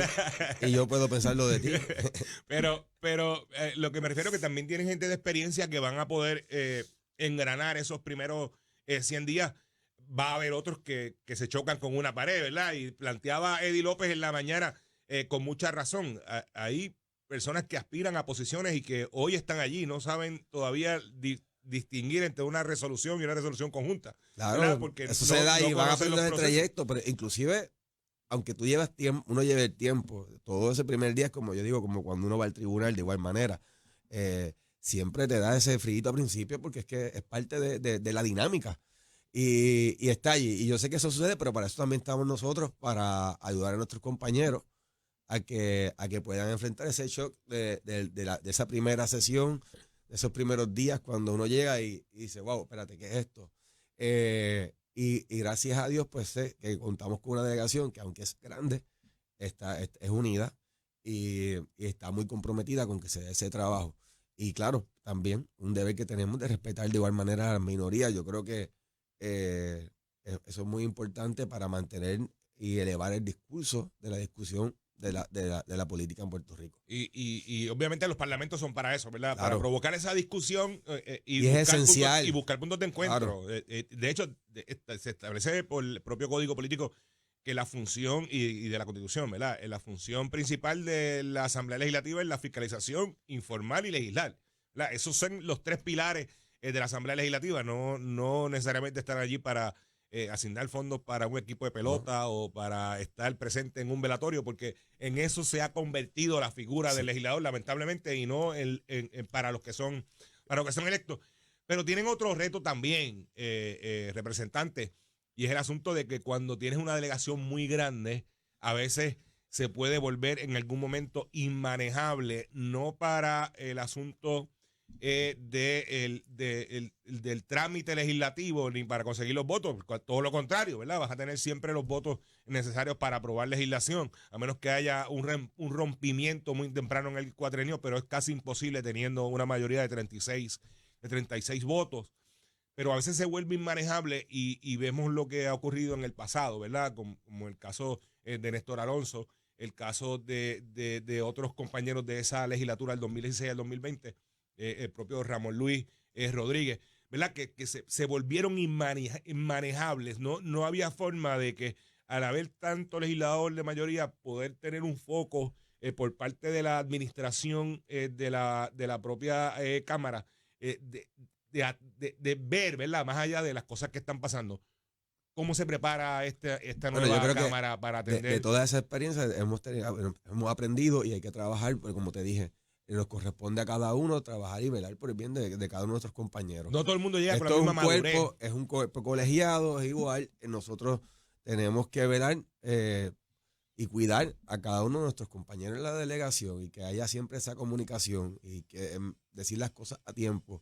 Tiene que haber constante interacción entre el caucus también para entonces mantener esa cohesión y esa confianza y entonces pues ver por dónde va cada cual. ¿Ves? No es que haya un control absoluto, porque no, por el contrario, cada cual, pues vuelvo y te digo, tiene sus propias facultades constitucionales. Nosotros somos cada uno un mundo aparte de allí, pero a la vez dentro de un cuerpo colegiado que exige que haya esa cohesión de grupo. Así que yo creo que la clave está ahí, en mantener la comunicación, en que los caucus, se reúne el caucus constantemente, en que se discuta, en que se le dé el espacio y las a las personas para expresarse. Las conferencias legislativas, que son esenciales de igual manera, porque entonces están los dos cuerpos con el Ejecutivo, con la gobernadora, que es la presidenta de la conferencia legislativa, para que haya esas discusiones que son tan necesarias para asegurar también que el programa de gobierno corra y que esa represa se mantenga sin grietas y poder trabajar por el bien del pueblo. Eso yo creo que ahí está la clave. ¿Cómo van a ser esos primeros 100 días de José Eche Pérez en esa nueva Cámara? Todavía planteaba yo hace un rato, dialogando con el senador Adrián González Costa del Partido Independentista, senador por adición o por acumulación del Partido Independentista, que no hemos visto, no hemos escuchado aún los presidentes de los cuerpos hacer los anuncios de quiénes van a ser los presidentes de las comisiones permanentes, que son las más importantes, ¿verdad? Cuando hablamos del caso de Hacienda, Educación, Salud, que son las que el país más gobierno. En el caso del Senado, la comisión de nombramientos, ¿verdad? Que ya la gobernadora ha hecho una serie de nombramientos y ya a partir del lunes 13 comenzará entonces ese proceso de análisis y evalúo de los candidatos, entendiendo que es la responsabilidad constitucional del Senado, el Consejo de Consentimiento. ¿Cuándo se van a dar esos anuncios? ¿O ya Che Pérez Cordero tiene las llaves de la comisión que va a presidir? Eso le corresponde al presidente, ¿no? El dueño de las comisiones y quien delega en nosotros. Usted sabe que yo pululé por esos pasillos, sí, claro, y hay una cosa que se llama seniority. Y las que tienen seniority llegan allí y, ¿verdad? Se les da prioridad.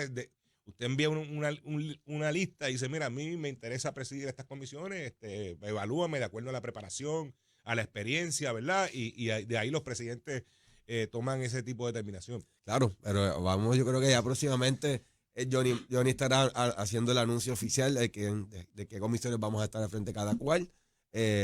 Y comenzaremos a hacer ese trabajo que es tan importante de discutir las medidas que entren. En lo que a mí respecta en estos días, pues voy a retomar distintos temas que para mí son sumamente importantes que haya la discusión. En primer lugar, tú sabes cuál es el estatus político, la estadidad ganó por un 58 o algo por ciento. Yo creo que margen amplio, contundente, que hay que seguir llamando, haciendo el llamado a que el Congreso actúe.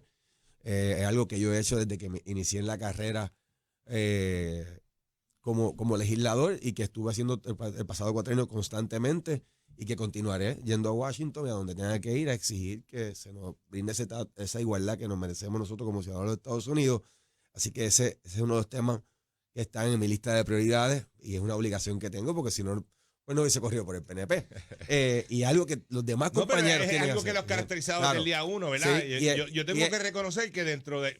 Se hacen muchas críticas y yo he escuchado, ¿verdad?, analistas que le hacen críticas a los propios miembros de las delegaciones del PNP porque no se inmiscuyen en esa discusión. Pero yo tengo que reconocer que José Aponte y José Eche Pérez Cordero y el ex representante José Quiquito Meléndez siempre han sido firmes, ¿verdad?, en esas posturas de defender lo que ellos creen que es adelantar su causa ideológica basado en los resultados electorales y de lo que y su filosofía de vida, ¿verdad? Claro. Uno tiene una filosofía y una ideología. Y nos vamos a mantener. Y uno tiene que reconocer eso. Y vamos a continuar haciendo ese mismo trabajo, José y yo, y vamos a incorporar más compañeros de igual manera, porque yo creo que hay un mandato claro con respecto al asunto del estatus nuevamente.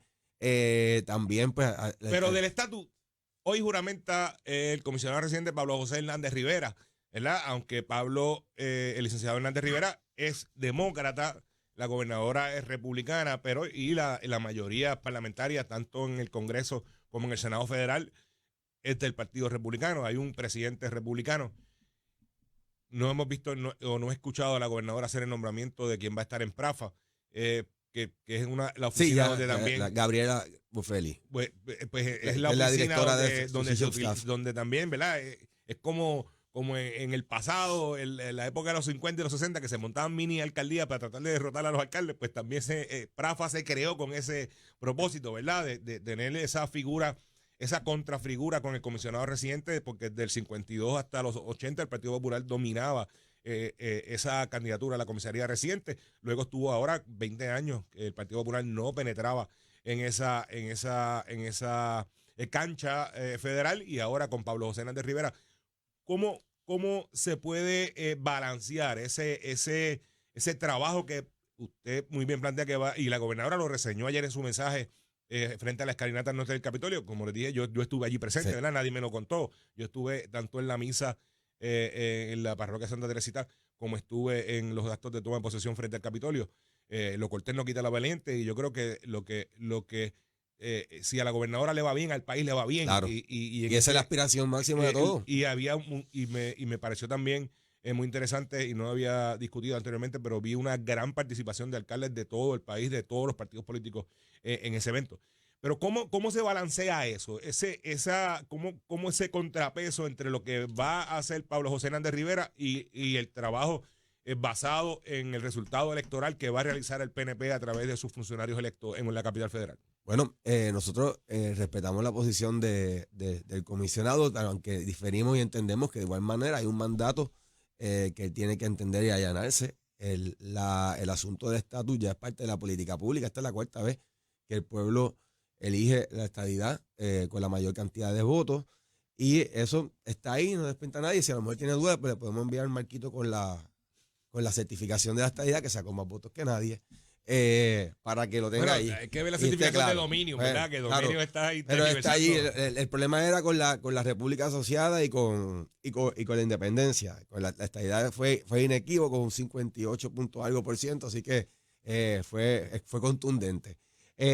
Pero de igual manera, nosotros hay distintos temas también puntuales en Washington que se tienen que seguir atendiendo, y lo que uno sí hay que hacer causa común, pues claro que sí que lo vamos a hacer. Es Puerto Rico que está por el primero.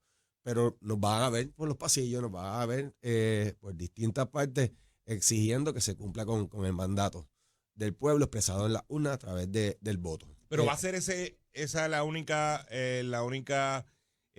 caballito de campaña que va a llevar el PNP en Washington, adelantar el asunto del estatus, o hay prioridades como plantea el propio comisionado, que el desarrollo económico tiene que ser prioridad. Está así, la propia gobernadora lo ha dicho, hoy mismo también lo estaba reseñando. De igual manera hay distintos asuntos de desarrollo económico que estamos de acuerdo. En el pasado se han hecho esfuerzos colectivos, no tan solo políticos, sino también del sector privado, es constante, comercial, es necesario, pero nosotros industrial. no recibimos asignaciones por fórmula, la mayoría son por bloques, y por cada... Nosotros tenemos que ir periódicamente a estirar la mano, a pedir por favor que se nos atienda el asunto del Medicare y del Medicaid. Nosotros tenemos que seguir luchando con el asunto de la transición del NAP a SNAP, que ahora supone todavía un reto mayor con una administración republicana y con un Congreso dominado por los republicanos.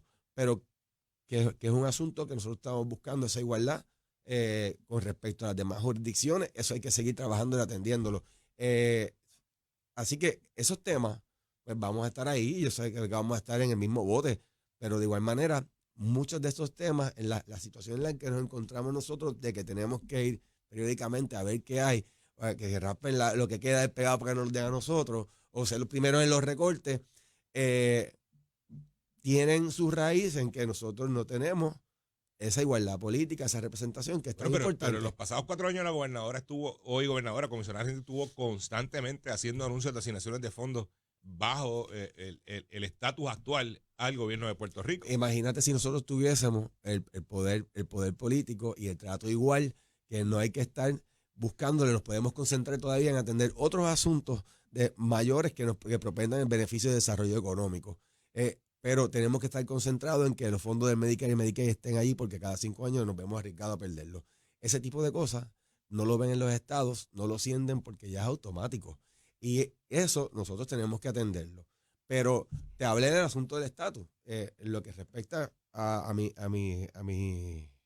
intención de este cuatrenio, pero también quiero atender el asunto de la vivienda, que definitivamente ha sido un gran problema en todos los sectores. El acceso a la vivienda, que inciden muchos factores sobre él, y yo lo he estado trabajando desde el pasado cuatrenio, pero de una forma sensata, sin agendas políticas envueltas, respetando el derecho a la propiedad, y buscando cómo nosotros podemos crear un ecosistema, un ambiente que propenda en el que se pueda aumentar la construcción de hogares, en el que los jóvenes puedan acceder a una vivienda y se mantengan aquí produciendo, en cómo vamos a temperar nuestra infraestructura para trabajar con la realidad demográfica de Puerto Rico, que yo creo que es muy importante.